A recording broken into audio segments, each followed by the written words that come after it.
नमस्कार। सत्यहिंदी.com के इस खास कार्यक्रम द विजय त्रिवेदी शो में आपका बहुत बहुत स्वागत है। हिंदुस्तान में इस समय राजनीति चरम पर है, तो कहीं पर बाढ़, कहीं पर कोरोना और कहीं पर राजभवन को लेकर कश्मकश चल रही है। बिहार इस समय बाढ़ और कोरोना को लेकर बहुत भयंकर तौर पर त्रस्त है, लेकिन वहां पर भी राजनीति चल रही है। चुनाव आने वाले हैं, चुनाव कराए जाएं या नहीं कराए जाएं, इसको लेकर भी राजनीतिक गहमा-गहमी बढ़ती जा रही है। इस सब पर हम चर्चा करेंगे आज हमारे इस खास कार्यक्रम में, लेकिन उससे पहले एक रिक्वेस्ट, एक अपील कि सत्यहिंदी.com के साथ जो आपका सफर चल रहा है, आपका स्नेह, आपकी मोहब्बत, आपकी दोस्ती, आपका प्यार जो हमें मिल रहा है, उसे और मजबूत करने के लिए और पत्रकारिता में सच को आगे बढ़ाने के लिए आपसे रिक्वेस्ट है कि आप इस वीडियो के लिंक डिस्क्रिप्शन में जाकर और लिंक को क्लिक करें और हमें यदि आप आर्थिक मदद करना चाहते हैं तो वो भी जरूर करें। अब बात आज के इस प्रोग्राम की, इस पर चर्चा कर रहे हैं हम बिहार को लेकर खास तौर से।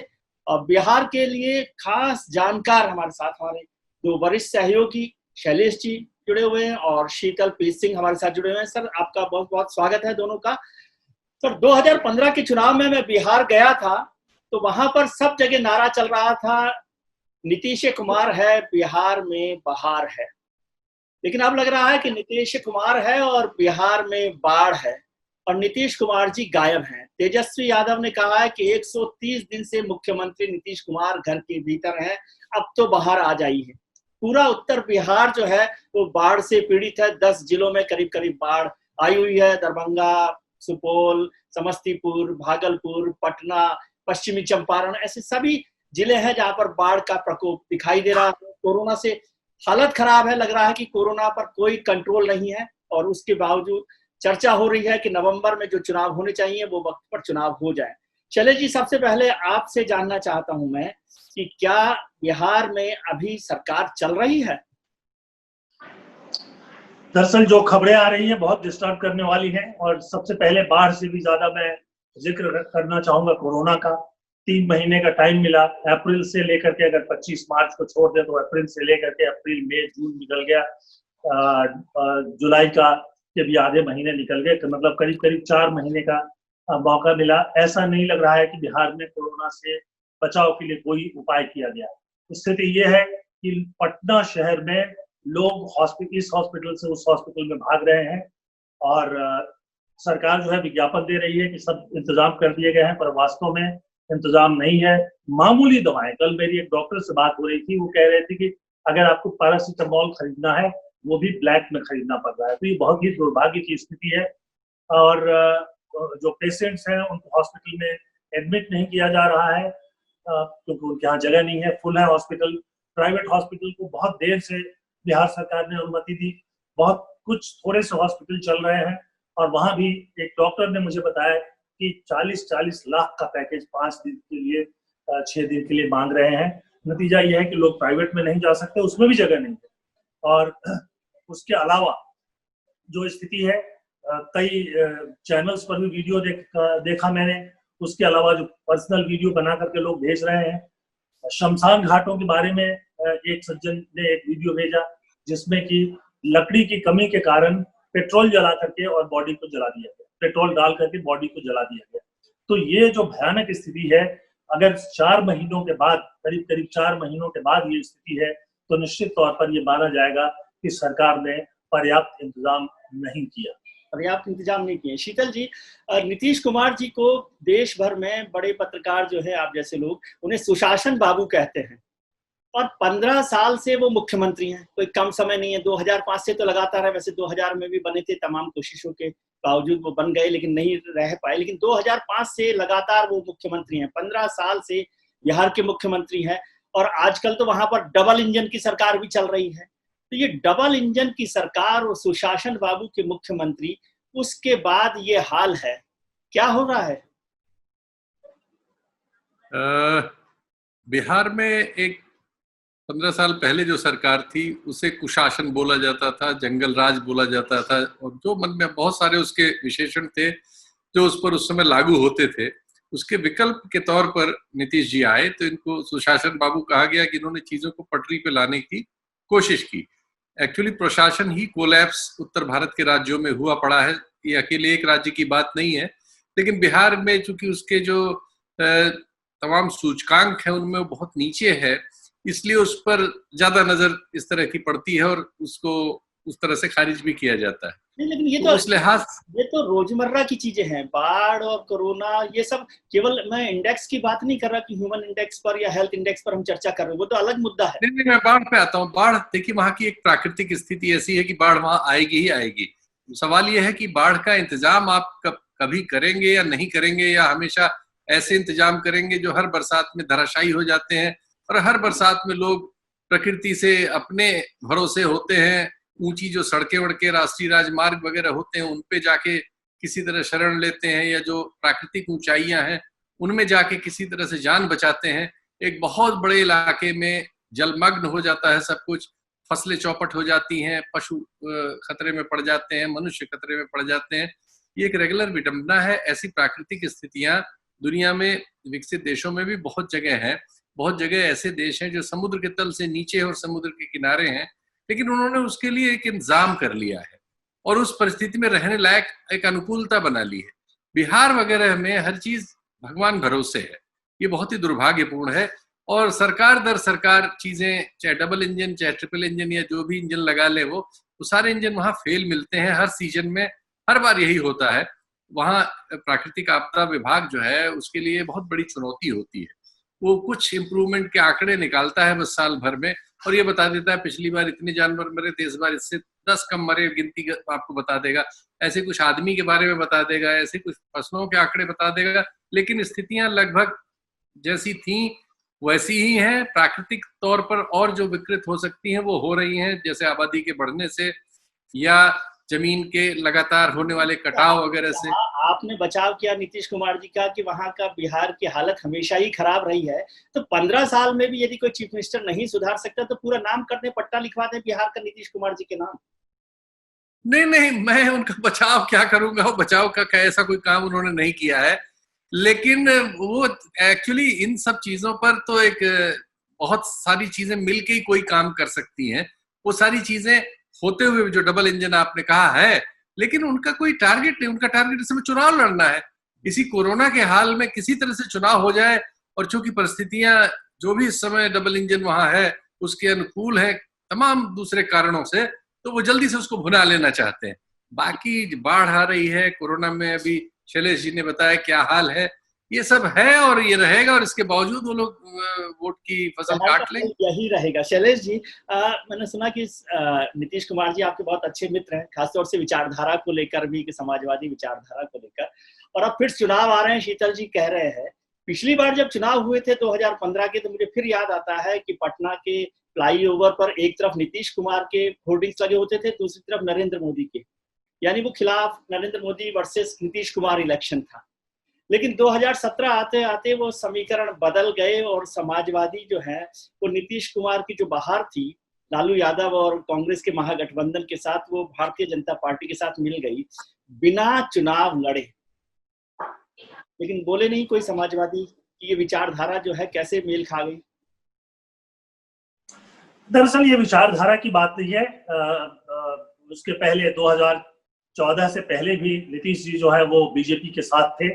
सिर्फ मोदी पर ऐतराज था उनका, इसलिए 2014 के चुनाव में मोदी को छोड़ करके बाहर हो गए। मुख्यमंत्री की कुर्सी भी छोड़ दी और जीतन राम मांझी को मुख्यमंत्री बना दिया। फिर चुनाव से पहले खुद मुख्यमंत्री बन गए।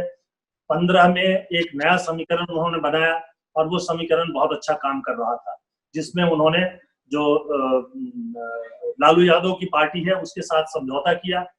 दोनों में ये दोनों को बड़ी जीत हासिल हुई और उसके बाद धीरे धीरे उनके बीच में जो मनमुटाव शुरू हुआ। मनमुटाव भी क्या हुआ, एक तरफ से जो केंद्र सरकार का मोदी जी के आने के बाद जो उनकी रणनीति है कि लोगों को सीबीआई से और इनकम टैक्स से घेर लो। उस दौर में आपको ध्यान में होगा कि 16-17 के आसपास जो है बड़े होने लगे कि ये होटल घोटाला हुआ है, वो होटल घोटाला हुआ है, सबकी जांच हो रही है। और जब सरकार टूट गई, इनकी सरकार बन गई, वो घोटाले तेजस्वी यादव के खिलाफ, लालू यादव के खिलाफ जो जांच हो रही थी, चारा घोटाला छोड़ दीजिए, वो मोदी के पहले का है, तो उसके अलावा कौन से घोटाले की जांच हुई। उसके अलावा नीतीश की सरकार के आने के बाद जो बड़े घोटाले हुए, जैसे बिहार के भागलपुर कमिश्नरी में एक सृजन घोटाला हुआ। सृजन घोटाले में क्या हुआ कि सरकार ने विकास का सारा पैसा जो है एक सृजन नाम के एनजीओ को दे दिया, और एनजीओ की जो प्रमुख थी उनकी जब डेथ हुई और उसके बाद फिर मामला खुला कि ये तो करोड़ों रुपए सरकार के उनको दे दिए गए और वो विकास के काम में लगाया ही नहीं गए। उसकी सीबीआई जांच चल रही है, वो जांच उसका क्या होगा कुछ नहीं कह सकते। तो विचारधारा की जहां तक बात है, ऐसा कुछ नहीं है कि वो बीजेपी के साथ नहीं है। मोदी के साथ नहीं थे वो, लेकिन बाद में चल करके 17 आते आते जब उन्होंने देख लिया क्या वजह सर कि मोदी के साथ नहीं थे? ऐसा तो नहीं था कि वो 2014 में खुद अपने आप को प्रधानमंत्री पद का दावेदार समझने की कोशिश कर रहे थे और वो चाहते थे कि मोदी के मुकाबले में वो यदि संभावना बने तो वो प्रधानमंत्री हो जाए? नहीं, ये बड़ी बात नहीं हो सकती, क्योंकि वो मोदी के साथ नहीं होने के कारण 2-3 कारण है। एक तो बिहार में जाति के आधार पर जो वोटिंग होती है, तो जातीय समीकरण जो है उस समय 15 के चुनाव से पहले मोदी के पक्ष में नहीं था। उसके अलावा बहुत सारे मुस्लिम वोटर्स जो हैं वो नीतीश कुमार को वोट देते हैं, बीजेपी के साथ रहने के बावजूद वोट देते थे। तो उनको लगा कि ये वोटर जो है हमारे नाराज हो जाएंगे, और इसलिए वो मोदी का विरोध करके, और वो जो गुजरात में 2002 में जो कुछ हुआ था उसकी आड़ लेकर के और वो बाहर हुए। खैर, बाहर होने के बाद जो समीकरण बना, जो कास्ट लाइन पर भी समीकरण बना, वो बहुत मजबूत बन गया, और इतना मजबूत बना कि नीतीश दोबारा मुख्यमंत्री बन गए। हालांकि जो जनता दल आरजेडी, राष्ट्रीय जनता दल है, जो लालू यादव और तेजस्वी यादव की पार्टी है, उसको विधानसभा में ज्यादा सीटें मिली। उसके बावजूद उन्होंने कहा कि नीतीश कुमार ही मुख्यमंत्री बने हैं, क्योंकि हम लोगों ने चुनाव से पहले कहा था। तेजस्वी यादव या राष्ट्रीय जनता दल के किसी मंत्री पर कोई भ्रष्टाचार का आरोप सामने नहीं आया था जो उस कार्यकाल में हो। लेकिन फिर भी जब सीबीआई, इनकम टैक्स, पता नहीं कितनी एजेंसियों का रेड पड़ना शुरू हुआ, इस बीच चर्चा शुरू हुई कि सृजन घोटाले की भी सीबीआई जांच हो रही है। अब जाकर उसमें कुछ मुकदमे भी दर्ज हुए हैं, उसमें आईएएस मतलब डीएम और कई बड़े अधिकारी जो है वो शामिल थे। उस सब के दौर में जब इन्होंने अपने आप को आरजेडी से अलग किया और अगले ही दिन जाकर बीजेपी के साथ सरकार बना ली, तो ये बात लोगों के मन में आई कि कहीं ना कहीं ऐसा तो नहीं है कि इनके ऊपर भी दबाव था। सवाल ये एक तरफा है। दूसरी बात जो मैं कहना चाहूंगा वो कि ये जो सुशासन बाबू की छवि बनी थी, जब पहली बार वो आए तो सचमुच में उन्होंने बहुत सारे अच्छे काम किए। सड़कें बिहार की बहुत खराब थी, बहुत अच्छी सड़कें बनवाई। उसके अलावा गाँव में गलियां बनवाए, नालियां बनवाई, और बहुत गाँव ग्रामीण क्षेत्रों में स्कूल बनाए, बहुत सारे काम किए। लेकिन वो सारा काम वो 5 वर्ष में उन्होंने पूरा कर लिया। दूसरे 5 वर्ष में वो थोड़ा बहुत रिपीट करते रहे, और तीसरे 5 वर्ष तक आते आते आज की स्थिति में लोग ये कह रहे हैं कि सरकार उनके कंट्रोल में है ही नहीं। सारा का सारा ब्यूरोक्रेसी ने कंट्रोल किया, और ब्यूरोक्रेसी को पॉलिटिशियन कंट्रोल करते हैं। मैं समझता हूं कि कोई कारण नहीं है कि अगर कोई एक मुख्यमंत्री और एक सरकार लग जाए और आपके पास 4 महीने का टाइम हो, तो जो कोरोना के संक्रमण को लेकर के जो आज स्थिति है उसकी तैयारी नहीं की जा सकती। उसकी तैयारी के लिए पर्याप्त समय मिला था, क्योंकि जो दिल्ली है, गुजरात है, तमिलनाडु है, इसमें जो लॉकडाउन के साथ साथ ब्रेकआउट शुरू हो गया, केसेस बढ़ने लगे। इन सरकारों को कम समय मिला, लेकिन आप देखिए कि महाराष्ट्र सरकार ने भी बहुत अच्छी तरह से कंट्रोल कर लिया, दिल्ली की सरकार ने बहुत अच्छी तरह से कंट्रोल कर लिया, नई चीजें इन्होंने इंट्रोड्यूस की। प्रधानमंत्री नरेंद्र मोदी कह चुके हैं कि जो दिल्ली मॉडल है उसको फॉलो किया जाना चाहिए। बिहार में वो फॉलो नहीं हो रहा था। होम क्वारंटीन अभी जाकर के उन्होंने परमिशन दिया। प्राइवेट हॉस्पिटल खोलने में बहुत देर कर दी, और प्राइवेट हॉस्पिटल अब जो थोड़े बड़े खुले हुए भी हैं, वो उनकी पेशेंट में दिलचस्पी नहीं है, वो मोटा पैसा लेने के चक्कर में। जी, जैसे शैलेश जी कह रहे हैं, तो मुझे जो समझ में आता है कि वो उन्हें नीतीश कुमार को फिलहाल एक नाकाम चीफ मिनिस्टर या नाकाम सरकार के तौर पर देख रहे हैं, लेकिन उसके बाद भी एक नाकाम चीफ मिनिस्टर और जो व्यवस्था गड़बड़ाई हुई है उसके बाद भी वो चुनाव के लिए तैयार दिखाई देते हैं। क्या आपको लग रहा है कि बिहार में कोई ऑल्टरनेटिव आज की तारीख में दिखाई देता है बिहार को लेकर नीतीश कुमार के मुकाबले में? नहीं, देश भर में अल्टरनेटिव की एक बड़ी भारी समस्या हो गई है। और कम से कम उत्तर प्रदेश, बिहार, अब तो मध्य प्रदेश, राजस्थान में भी आप देख ही रहे हैं। तो एक ऐसी स्थिति होती जा रही कि बीजेपी या जो सत्तारूढ़ गठबंधन उसके हैं, उनका कोई सामने विकल्प नहीं है। बिहार में भी वो स्थिति है। लालू की अनुपस्थिति में उनके छोटे बेटे जिस तरह से अपनी पार्टी चला रहे हैं और जिस तरह से वो एक गठबंधन उन्होंने बनाया था उसको चला रहे हैं। उन्होंने 6 लोगों को एमएलसी के टिकट दिए थे, जो एमएलसी बने वो सब बाद में नीतीश कुमार के पास चले गए। अभी वो एक सज्जन को ला रहे हैं, उसकी वजह से वहां के सबसे बड़े उनके प्रोमिनेंट लीडर रघुवंश प्रसाद सिंह हैं, उनका आ गया था कि वो इस्तीफा दे रहे हैं पार्टी से।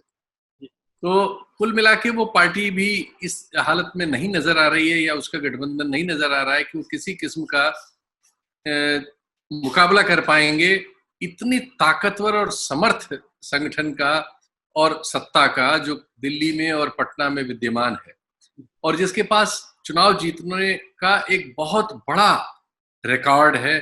चाहे लोकसभा के चुनाव हो, चाहे राज्यों के चुनाव हो, बहुत सारे राज्यों के चुनाव वो बड़ी विपरीत परिस्थितियों में जीत लेते हैं, और बहुत बड़ी मशीनरी है उनके पास प्रचार प्रसार की। सोशल मीडिया पे अनवरत उनका इन्वेस्टमेंट है, मीडिया पूरी तरह से उनके हाथ में। जनता नाराज नहीं है बिहार की मुख्यमंत्री जी से। जनता की नाराजी को अगर सिंक्रोनाइज करने वाली फोर्स नहीं होगी तो नाराजी इधर उधर खर्च हो जाती है, और वो अल्टीमेटली जो लोग ढंग से चुनाव लड़ते हैं उनके पक्ष में चली जाती है। तो बीजेपी और नीतीश कुमार जिस तरह से चुनाव लड़ेंगे, जो हमें नजर आ रहा है जैसे वो कर रहे हैं इस कोरोना काल में, जो वो चुनाव उनका चुनाव शुरू है, उसका मुकाबला करने की सामर्थ्य विपक्ष में मुझे नहीं दिख रही। वैसे शैलेश जी उसको ज्यादा बेहतर वहां की परिस्थितियों को जानते हैं और वो ज्यादा अच्छी राय दे पाएंगे। शैलेश जी, आप तो 70 का जो 70 के दशक का संपूर्ण क्रांति आंदोलन रहा है, संपूर्ण क्रांति का जेपी का मूवमेंट, उसमें आप रहे हैं, उस आंदोलन को भी आपने देखा है। उस समय भी कोई अल्टरनेटिव तो नहीं दिखाई दे रहा था। कांग्रेस और इंदिरा गांधी सरकार के खिलाफ कोई इस तरह का माहौल नहीं था, लेकिन बिहार खड़ा हो गया था। खासतौर से पूरे देश की जो लड़ाई है वो बिहार से शुरू हुई थी। आज जेपी नहीं है, तो क्या बिहार को कोई नया नेता आपको नहीं दिख रहा कि जो मिल सकता है, जो अल्टरनेटिव के तौर पर तैयार हो सकता हो? देखिए, मेरा जो मानना है वो ये है कि विकल्प जो है वो कोई बना बनाया नहीं होता है, वो एक अपने आप ही तैयार हो जाता है। अगर आप 2014 के चुनाव में इतनी बड़ी ताकत के रूप में बीजेपी आई, लेकिन 2013 के जुलाई, अगस्त, सितंबर तक देखिए तो क्या बीजेपी लग नहीं रहा था? कांग्रेस और उसके गठबंधन के साथ लड़ने की स्थिति में भी नहीं है। फिर अचानक एक मोदी आते हैं और पूरा माहौल बदलने लगता है, और स्थिति ये आ जाती है कि कांग्रेस जो है विपक्ष के नेता का पद भी नहीं बचा पाती है। अभी 200 से ज्यादा नहीं दे रहा है चुनाव के हिसाब से। यदि चुनाव होते हैं नवंबर में, तो आपको लग रहा है कि कोई अल्टरनेटिव निकल कर आ सकता है? लोगों में जब नाराजगी होती है तो वो विकल्प खुद चुन लेते हैं, और लोगों के भीतर इस वक्त बहुत नाराजगी है। एक नाराजगी ये है कि जब वो महानगरों में फंसे हुए थे, बिहार लौट रहे थे, तो डंडे मारे गए, उनको बड़ा कष्ट हुआ उनको। दूसरी नाराजगी है कि बाढ़ से एक 10-12 जिले परेशान है, कोई सुनने वाला नहीं है। अब तीसरी नाराजगी आ गई है कि लोग जो है उनको इलाज नहीं मिल रहा है। इलाज तो दूर की बात है, प्रॉपर गाइडेंस नहीं मिल रहा है। सब लोग हॉस्पिटल भाग रहे हैं, जबकि कोरोना में सबको हॉस्पिटल जाने की जरूरत नहीं है। तो जो दिल्ली ने किया, जो महाराष्ट्र ने किया, महाराष्ट्र में जब धारावी में फैला तो लोगों ने समझा कि भयानक होगा, लेकिन कुछ नीतिगत फैसले लिए महाराष्ट्र की सरकार ने, और उसके चलते धारावी कंट्रोल हो गया। बहुत छोटा सा फैसला था, जैसे उन्होंने ये कहा कि जो प्राइवेट प्रैक्टिशनर है, इवन इंडिपेंडेंट एक कमरे में लेके प्रैक्टिस करता है, वहां धारावी इलाके में 15 लाख की आबादी है, कोई 300 इस तरह के डॉक्टर थे। उन्होंने कहा कि आप अपना हॉस्पिटल खोल लो, और जो पेशेंट आता है उनकी जांच करो, जांच करवाओ। सिंक्रोनाइज करने के लिए कोई नहीं है, कोई लीडर तो होना चाहिए ना, जो उस पूरे देश को इकट्ठा कर सके, उसको बांध सके और सरकार के खिलाफ खड़ा कर सके।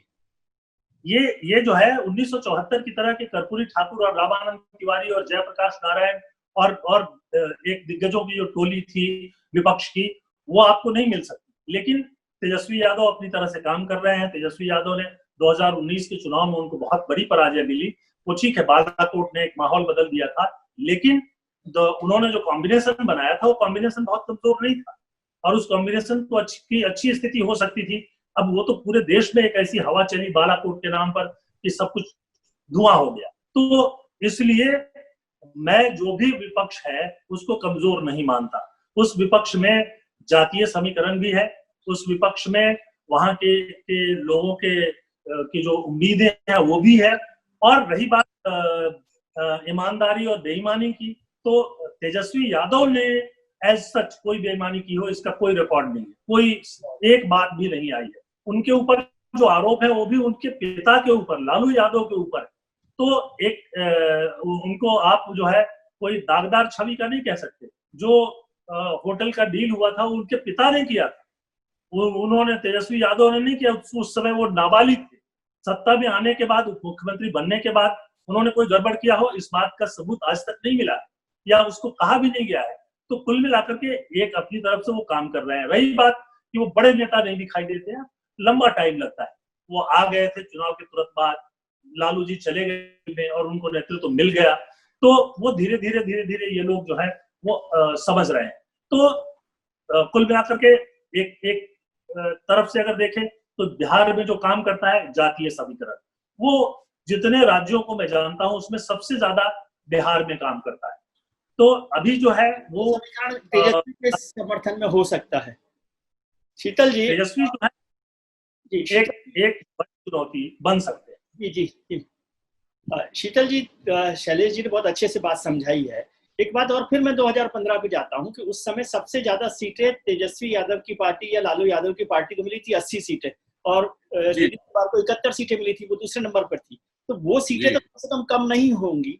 और जो बिहार में आज बाढ़ का गुस्सा है, कोरोना का जो स्थिति शैलेश जी ने बताई है उसका गुस्सा है, और अभी आपको ध्यान हो कि प्रवासी मजदूरों को लेकर मुझे नहीं लगता कि नीतीश कुमार जी ने कोई बहुत अच्छा वेलकम किया था या कोई व्यवस्था की है। जैसे उत्तर प्रदेश में भी योगी आदित्यनाथ कुछ कर रहे हैं जो वहां मजदूर पहुंच गए हैं, लेकिन उनको पहले तो बुलाने में इच्छुक नहीं थे नीतीश कुमार।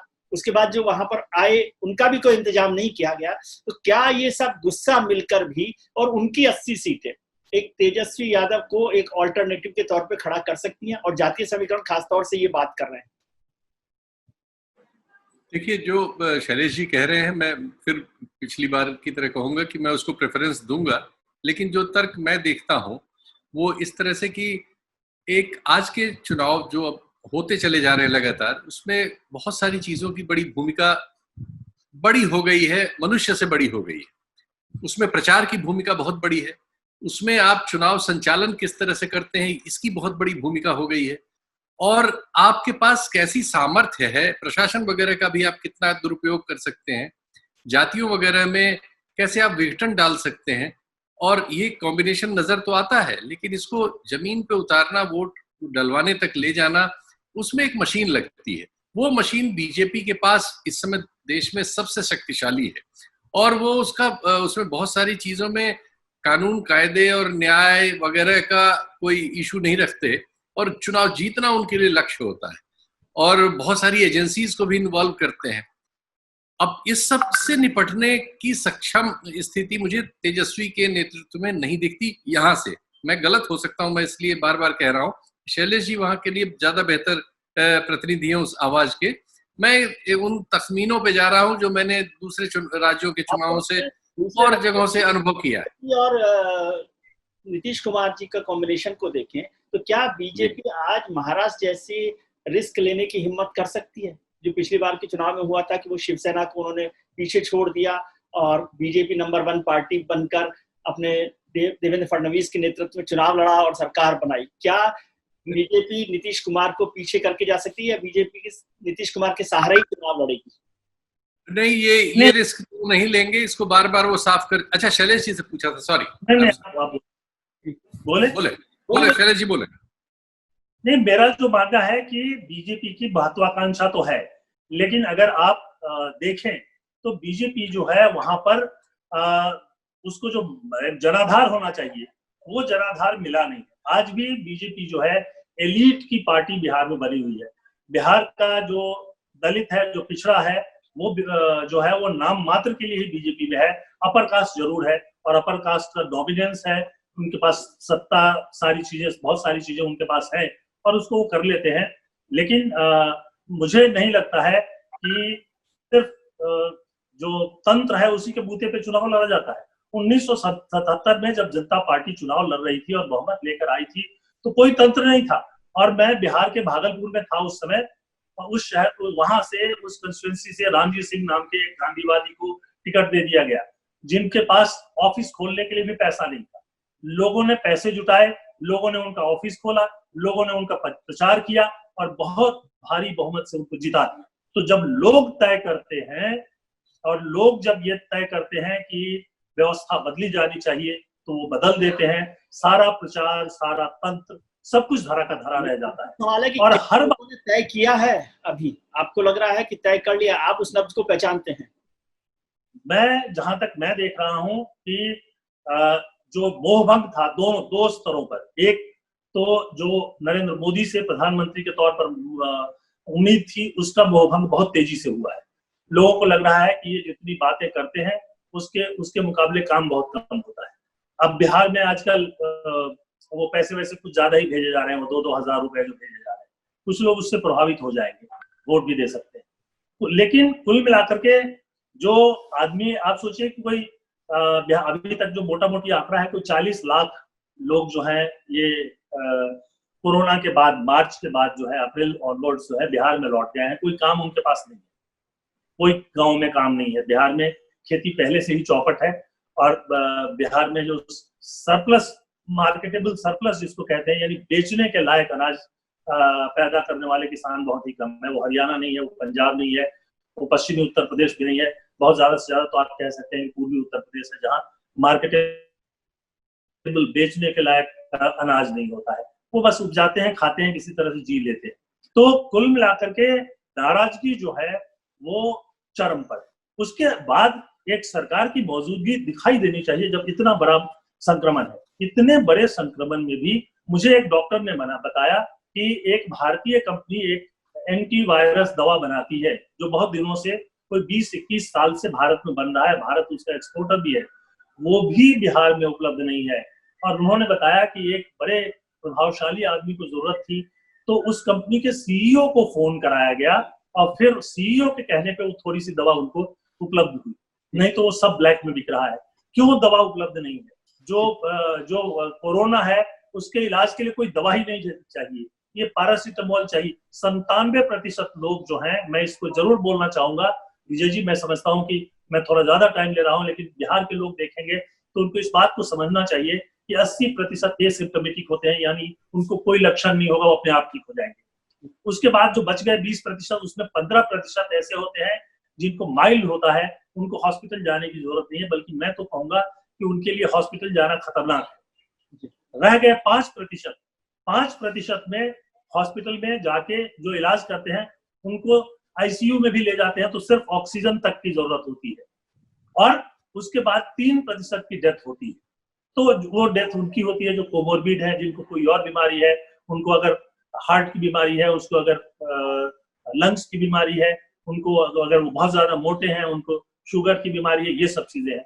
तो जब इतने कम लोगों को ये बीमारी, इसका इलाज की जरूरत है, तो क्यों हॉस्पिटल में एडमिशन नहीं हो रहा है? क्यों सरकार ने पहले होम क्वारंटीन को अनुमति नहीं दी? क्यों सरकार ने प्राइवेट हॉस्पिटल्स को खोला नहीं? क्यों? क्योंकि सब जो है वहां के डॉक्टर्स बताते हैं कि वो कमाई का एक तंत्र बन गया है, और कमाने के लिए उन्होंने सब कुछ बंद रखा। शुरू में यहाँ भी बंद रखे गए, देश की सरकार ने भी बंद करा रखा था, लेकिन जैसे ही रियलाइज किया कि अकेले गवर्नमेंट सेक्टर जो है वो मरीजों की बाढ़ को संभाल नहीं सकता, तो उन्होंने सब जगह खोल दिया। दिल्ली में खोल दिया, महाराष्ट्र में खोल दिया। कुछ पिछड़े हुए राज्य जो हैं जैसे उत्तर प्रदेश, बिहार, इसमें कुछ नहीं खोल रहे हैं, बहुत लिमिटेड खोल रहे हैं। तो अगर आप प्राइवेट प्रैक्टिशनर को, मैं मुंबई का उदाहरण दे रहा था, जब धारावी में हुआ, लोगों ने सवाल किया कि ये जो डॉक्टर है, जो सिंपल एमबीबीएस हैं, जो प्राइवेट प्रैक्टिशनर है, इनकी क्या खोल रहे हो, ये जो है कैसे इलाज करेंगे? उन्होंने कहा साफ कि इलाज की नहीं करेंगे, ये स्क्रूटनी करेंगे। इनके ऊपर कॉन्फिडेंस है लोगों को, ये उनके फैमिली डॉक्टर हैं, हम जाते हैं तो वो भागते हैं, इनके पास वो आएंगे इलाज के लिए, तो इनके जरिए हम उनका टेस्ट करेंगे। जिनको हॉस्पिटल में ले जाना है उनको हॉस्पिटल में ले जाएंगे, और जिनको घर में रह करके या क्वारंटीन सेंटर में रह के इलाज किया जा सकता है, मामूली है, अप टू ऑक्सीजन देने तक, ऑक्सीजन देने तक के लेवल तक आपको किसी आईसीयू में जाने की जरूरत नहीं है। ऑक्सीजन को जो ऑक्सीमीटर होता है वो 2000 रुपए में दिल्ली में तो मिल रहा है, आप अपनी उंगली में लगाइए, 10 सेकंड में आपका ऑक्सीजन लेवल बता देता है। तो जब ये इलाज इतना साधारण है देश भर में, वो डॉक्टर्स का ही कहना है, मैंने अभी चेक नहीं किया, लेकिन फिर भी मैं इसको करना चाहूंगा कि वहां डेथ रेट जो है 6-7% हो रहा है। क्यों? जब पूरे देश में 2.4% तक चला गया है, 5% तक चला गया है, नीचे, तो वहां पर क्यों है? ये कंप्लीट मिसमैनेजमेंट है। मुख्यमंत्री जो है उनके बीच और आम लोगों के बीच, बीमार लोगों के बीच, अस्पतालों के बीच ब्यूरोक्रेसी खड़ी हो गई है और उसको तोड़ नहीं पा रहे हैं। लीडरशिप जो है बिहार में, जो डॉक्टर्स के हाथ में होना चाहिए कोरोना काल में, वो लीडरशिप डीएम के हाथ में है। मैं एक उदाहरण और दे दूं कि अभी एक अखबार में एक दिन 4-5 दिन पहले एक विज्ञापन छपा और एक सज्जन ने हाथ में कैमरा लिया और एक एक नंबर पे फोन करना शुरू किया। फोन किसी ने नहीं उठाया, ये तो हो सकता है, लेकिन उस पर जो वॉइस मैसेज आ रहा था वो ये था, इस फोन पर इनकमिंग सुविधा मौजूद नहीं है। यानी ऐसे फोन थे जिसपे इनकमिंग कॉल हो ही नहीं सकती। तो आपने किस बात के लिए उसको अखबारों में विज्ञापन दिया? ठीक, और क्यों आप उम्मीद करते हो कि एक दिन में एक डीएम को 5,000 लोग फोन करेंगे और वो अटेंड कर लेगा? आपको एक छोटा कॉल सेंटर बनाना चाहिए था, सीधे वो फोन जो है डाइवर्ट होने चाहिए थे डॉक्टर्स को। आपने वो डॉक्टर्स को नहीं करके अब डीएम क्या कर लेगा, एसडीएम क्या कर लेगा? वो इलाज करेगा। खत्म होने वाला है। शीतल जी, आखिरी सवाल आपसे। शैलेश जी ने बड़ा गुस्सा जाहिर किया, जो जनता का गुस्सा है, व्यवस्था की नाकामी है, उस सब से तो मुझे लग रहा है शैलेश जी का एनालिसिस बहुत अच्छा है, क्योंकि जमीन पर वो देखते हैं, बिहार को समझते हैं, और नीतीश कुमार जी के दिन वो गिनते हुए दिखाई दे रहे हैं मुझे। लेकिन एक वेग सवाल आप कह सकते हैं, राजनीति संभावनाओं का खेल है। ये जो गुस्सा शैलेश जी बता रहे हैं, क्या इसको ध्यान में, ये जो हमें समझ में आ रहा है, जो शैलेश जी को समझ में आ रहा है, वो भारतीय जनता पार्टी और नीतीश कुमार को भी समझ में आ रहा होगा। तो क्या इन चुनावों में इस गुस्से को कम करने के लिए बीजेपी नीतीश कुमार के तो पीछे करके आगे आ सकती है, ताकि नीतीश कुमार के खिलाफ यदि जो गुस्सा बन रहा है वो कम किया जा सके? क्योंकि राजनीतिक संभावनाओं का खेल हो सकता है। क्या आपको लगती है इस तरह की संभावना? देखिए, बीजेपी बहुत ही इस तरह से देखती है कि उसे मालूम है कि नीतीश कुमार को कौन वोट देता है, नीतीश कुमार को कौन समर्थन देता है, वो सब स्टडी उसने किया हुआ है। लेकिन बीजेपी जो चुनाव लड़ती है वो सांप्रदायिक आधार पर लड़ती है। तो बीजेपी चुनाव से पहले, हम आप देखेंगे अभी मंदिर का सवाल है, इसमें उनके निकले, नीतीश कुमार का वोटर जो है वो भाग जाएगा।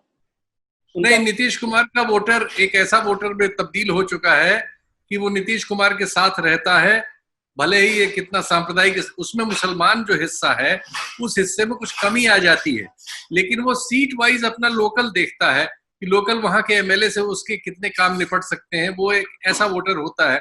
और दूसरे उसके लोकल बहुत सारे स्वार्थ होते हैं, ठेका पट्टी भी होता है, वो सब जुड़ा रहता है। दूसरे वहां जाति, अपनी जाति के साथ गोलबंद रहना एक सामाजिक मजबूरी है इन सारे समाजों की, क्योंकि इन सब जगहों में कानून व्यवस्था और दूसरी चीजें बहुत ही दयनीय हालत में है। तो लोगों को इस गोलबंदी में अपने आप की रक्षा करने का एक वो भाव होता है, और वही भाव राजनीति भुनाती है। और बीजेपी इसमें बड़ी कुशल है, लेकिन फिर भी मैं अपने तर्क को हारते हुए शैलेश जी के तर्क को जीतते हुए देखना चाहूंगा, लेकिन ये मेरा डर है जो मैंने इस आपसे पेश किया। लेकिन आपको लगता है कि मैं सिर्फ एक बात जोड़ना चाहूंगा कि बीजेपी के आगे बढ़ने के रास्ते में 2 मुश्किलें हैं। पहली बात यह है कि जितनी सीटों पर पिछली बार नीतीश कुमार लड़े थे उससे कम सीट पर नहीं लड़ेंगे। ठीक है, कुल 243 सीटें हैं जहां तक मुझे याद है। तो जितनी सीटों पर वो आरजेडी के साथ गठबंधन में लड़े थे उससे कम सीट पर नहीं लड़ेंगे। दूसरे, रामविलास पासवान जी की जो मुझे जो जानकारी 50-50% सीट पर लड़ रहे हैं बीजेपी, और तो उसमें रामविलास पासवान जी की पार्टी है, वो भी उस जो जितनी सीटों पे पिछली बार लड़े थे उससे कम पे मानेंगे नहीं। ठीक है, तो अब बीजेपी के साथ जो पिछली बार की सीटें थी जो उन्होंने कुछ और छोटे दलों को दिया था, अब वो अगर कोशिश कर रहे हैं कि जीतन राम मांझी भी उधर ही आ जाए, तो बीजेपी को अपने कोटे से वो जो उपेंद्र कुशवाहा वगैरह को जो उन्होंने दिया था उसमें से निकाल करके और जीतन राम मांझी को देना होगा। तो बड़ी पार्टी बनने के लिए इनके पास कुछ ज्यादा सीटें उपलब्ध नहीं, और अगर ये सीट बंटवारे में अगर बात नहीं बनेगी तो ये सब लोग बागी हो सकते हैं। आधी मिनट में मुझे बता दीजिए, नीतीश कुमार जाने वाले हैं या नहीं जाने वाले हैं?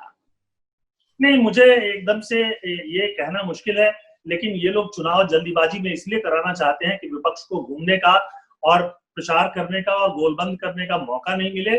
और चूंकि इनकी सरकार है, केंद्र में भी है, वहां भी है, तो ये अपना प्रचार अभियान जो है वो चला लेंगे और अपने पक्ष में लोगों को करने की कोशिश करेंगे। मैंने सुना है नीतीश कुमार जी मैं अभी मुझे लगता है कि एक बार आएंगे नीतीश कुमार फिर बीजेपी के साथ समझौते में और वापस सरकार बनाएंगे। चलिए, बहुत बहुत शुक्रिया आपका। वक्त हमारे पास खत्म हो रहा है। आप लोगों ने बहुत ज्ञानवर्धन मेरा किया है, बिहार को समझने में बड़ी मुझे मदद मिली। हालांकि मैं धीरे धीरे समझ पाता हूं, लेकिन शैलेश जी और शीतल जी, आप लोगों का बहुत बहुत शुक्रिया। आप अपना ध्यान रखिए, अभी संकट का वक्त चल रहा है, कोरोना संकट का वक्त है। अपना ध्यान रखिए और उनका ध्यान रखिए जो आपका ध्यान रखते हैं। खुश रखिए, खुश रहिए। बहुत धन्यवाद, शुक्रिया। सत्य हिंदी के और वीडियोस को देखने के लिए हमारे YouTube चैनल को सब्सक्राइब करें और सीधे नोटिफिकेशन पाने के लिए बेल आइकन दबाएं।